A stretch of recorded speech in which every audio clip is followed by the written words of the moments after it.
আমি বিশ্বাস করতে পারছি না পিটিয়ে হত্যা কৌশানীর নায়ককে।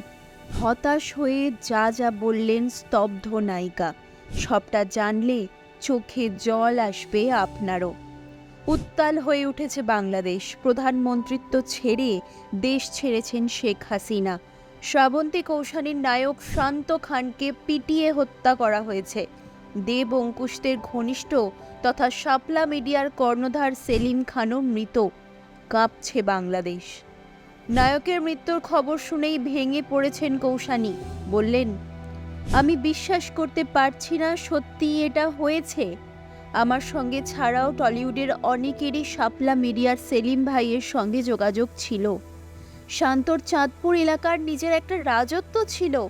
আমি ওখানে যাওয়ার পর ঢাকা ঘোরানো থেকে সিম কার্ড সংগ্রহ সব কিছুর ব্যবস্থা করে দিয়েছিল। মানুষকে ভালোবাসতো।